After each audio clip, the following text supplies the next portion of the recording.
A partir da expulsão, ficou claro que o Endrick não entraria, porque se o Abel tivesse que fazer alguma mexida, se o time tivesse mal e ele tivesse que mexer, seria para segurar, porque o Santos estaria em cima. Foi quando ele tirou o Scarpa. Isso, colocou o Gabriel Menino. E ele colocou o centroavante que fez o gol da vitória, né? Merentiel. O Merentiel, que tinha dado uma bicicleta a la Rony pouco antes e quase fez o golaço. Quase.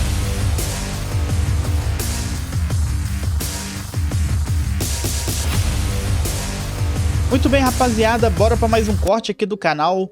Bora reagir a galera falando um pouco aí do Verdão, né, galera? Será que alguém aí ainda pode tirar esse título do Palmeiras, rapaziada? Bora conferir tudo isso aqui agora, mas antes deixa seu like e se inscreve no canal para você não perder nenhum vídeo. E deixa aqui nos comentários de qual região você está assistindo esse vídeo pra gente saber aonde que a torcida alviverde é mais forte, galera. Os créditos de vídeo é da ESPN Brasil, o link vai estar aqui na descrição, então partiu, bora conferir esse trecho aí que ficou bem interessante. Lembrar que o Palmeiras tem o melhor ataque do campeonato, 44 gols, segundo melhor ataque tem Fluminense e Flamengo, 42 gols cada, e o Palmeiras só tomou 19 gols. O Flamengo tem a segunda melhor sistema de marcação, tomou 24 gols. Quer dizer, o Palmeiras tomou 19 gols em 27 jogos.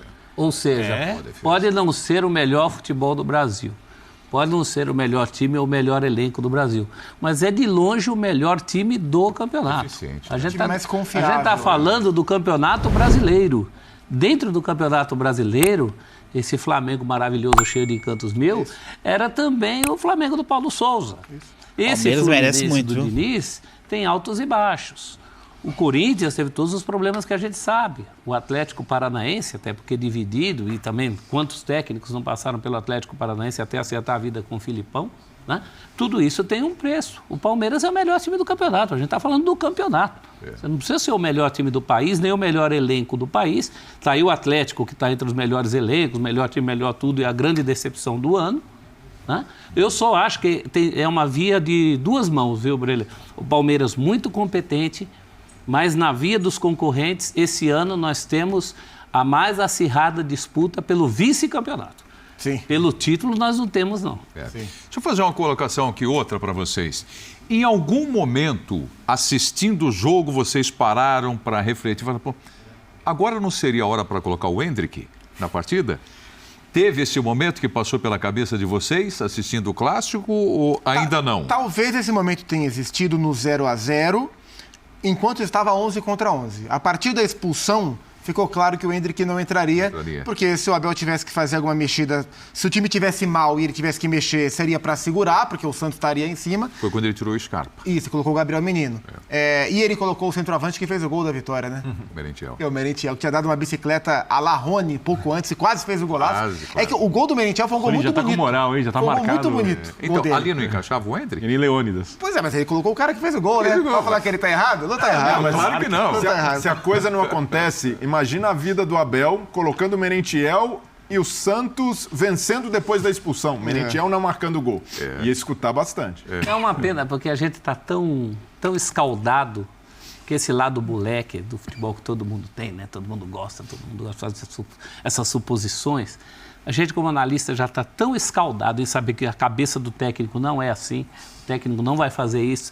Toda vez a gente fala, né? Não, mas pensando com a cabeça do técnico, pensando com a cabeça do Abel, eu não achava que ele ia colocar o Endrick. Em nenhum momento? Que ele fosse. No jogo de hoje, não. Eu acho que a ideia de levá-lo para o banco não era para colocá-lo num plano inicial. Era mais para acostumá-lo a esse ambiente, para acostumar a torcida com a sua presença, sem que ele tenha que entrar. Treinar essa semana, né, com os profissionais. Foi elogiado. Nesse ambiente que você está dizendo. Então, a minha curiosidade é... Adaptação, acho que essa era a palavra, adaptação. Então, eu concordo contigo, Zupac. Então, eu acho que se ele não iria olhar para o Endrick como um cara para mudar o jogo. Mas 2-0... 35 minutos no segundo tempo. Aí, nesse cenário, está falando de adaptação. Então, se estivesse, você poria. Eu acho que se ele levou o jogador para o banco... Mas no 0-0 você não adaptação. Então, eu entendo... Eu tenho que pensar sobre a perspectiva do Abel. Primeiro, ele vê o jogador treinar. Segundo, ele deve entender como o jogador está reagindo no ambiente do futebol do time de cima, porque é muito diferente. Quem acha que o jogador sai da base e é certeza, porque na base destruir que ele vai resolver no time principal, está enganado. pode até resolver. E eu acho que o Endrick é um dos caras que mais tem chance de dar certo. O Endrick é uma enorme promessa. O Endrick pode se tornar um jogador em nível muito alto no futebol mundial. Pode se tornar uma estrela do futebol mundial. Eu não duvido de nada disso. Porque o que ele faz é impressionante. Mas ele vai ser testado muitas vezes até chegar lá.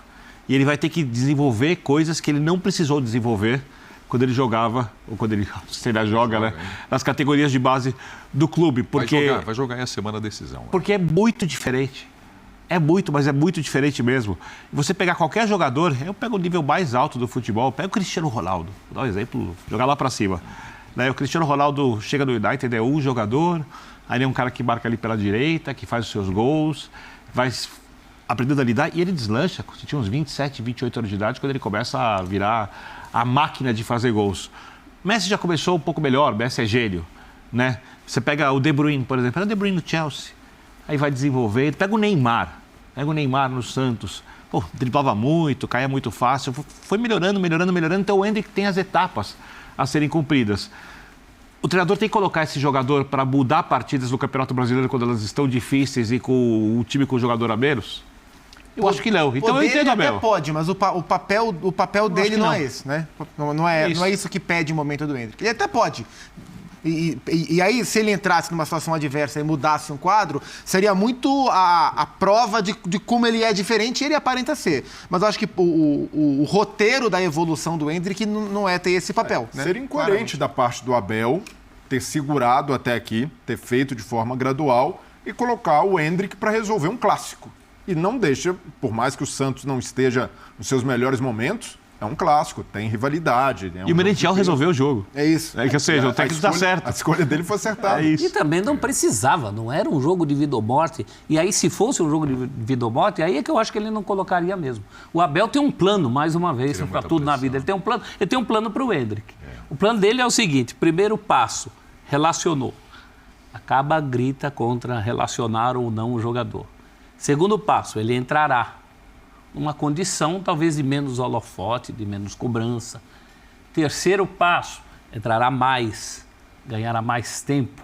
É isso que está sendo projetado para o garoto desde que ele falou que o menino tinha que ir para a Disney. O melhor para o Endrick é entrar quando o Palmeiras já tivesse sido campeão. Um cenário parecido com o que alguns garotos entraram no ano passado, quando o Palmeiras estava olhando só para a Libertadores. Isso. O Abel resolve poupar ali na reta final.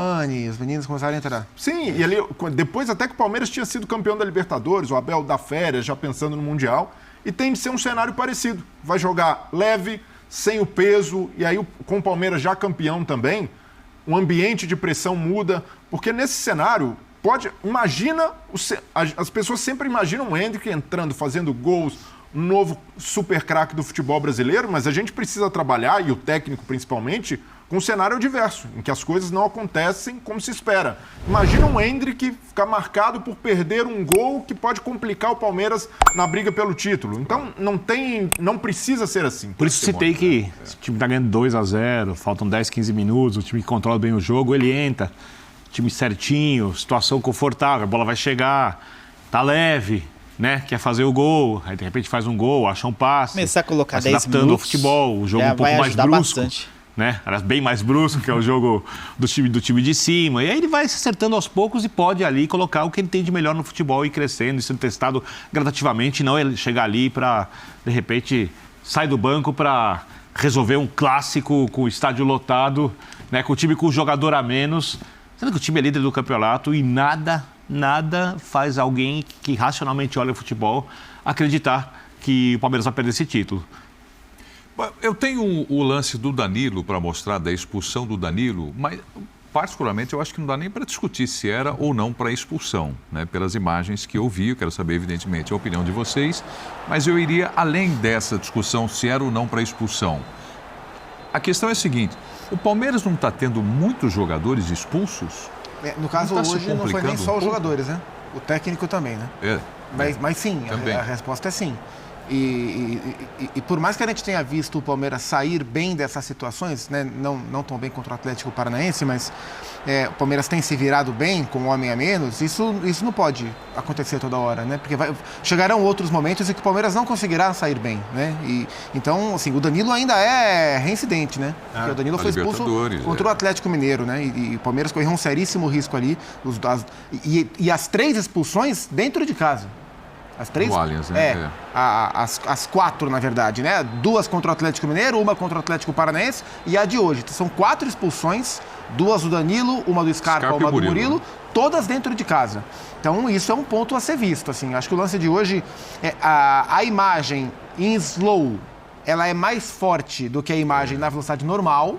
Né? A imagem em slow, você vê o pezão do Danilo contra o tornozelo do Soteldo e fala, nossa, que risco enorme. Na velocidade normal foi menos, mas foi uma entrada imprudente e ele não pode cometer esse tipo de erro, porque ele coloca sob risco o trabalho da equipe, né? E eles sabem que eles estão passando por esse momento de instabilidade em alguns jogos em relação a esse controle das entradas, né? Isso não acontece de novo de expulsão dele na Libertadores da América e hoje, por conta do rendimento dele, que caiu um pouquinho depois da convocação? Um pouco deve pesar, sim. Um pouco deve pesar. Eu acho que a Libertadores tinha muito da carga emocional do jogo. Hoje o jogo estava um jogo pegado, ali um jogo de Campeonato Brasileiro, pontos corridos, mas a carga emocional não explica essa decisão equivocada. Porque eu não acho que ele... Eu tenho certeza que ele não tentou pisar no Soteldo. Ele tentou fazer o desarme. E aí ele errou na hora de pensar, de raciocinar a jogada, de entender o tempo da jogada. É muito claro que ele não vai conseguir. E ele erra no início, né? Porque a bola era dele. Sim, ele perde na passada, o Soteldo passa à frente, e aí para tentar recuperar do erro ele comete a falta. E talvez tenha influenciado ainda mais, porque é um jogador novo. Não é impossível. Eu até acho que está carregando o erro da Libertadores ainda. Da Libertadores? Porque eu acredito que ele vendo o jogo contra o Atlético Paranaense, ele fez falta ali. Mesmo não sendo a melhor versão dele como jogador, ele fez falta ali. Ele não jogou as semifinais da Libertadores. Agora, de todas essas Ele está carregando aí. Então, ele comete um erro dessa bola, desculpa, professor, no tempo de bola, em que está puxando o contra-ataque do adversário, estádio cheio, e fala, preciso fazer o desarme.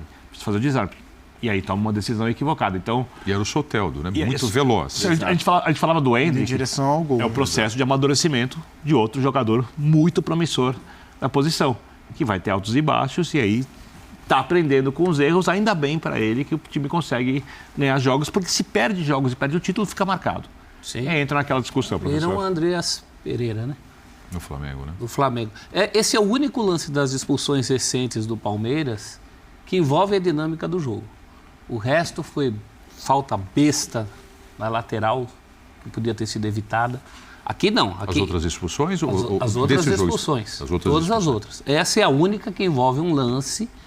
O Palmeiras não estava achando esse jogador que foi caçado aí, que é o Soteldo. Ele perde a bola, ele vai à caça por trás. É expulsão. Agora, é a única que envolve, de uma maneira ou de outra, você vai falar da cabeça do jogador, mas é dinâmica do jogo. É falta para parar lance, que pode sair gol. O resto, imperdoável.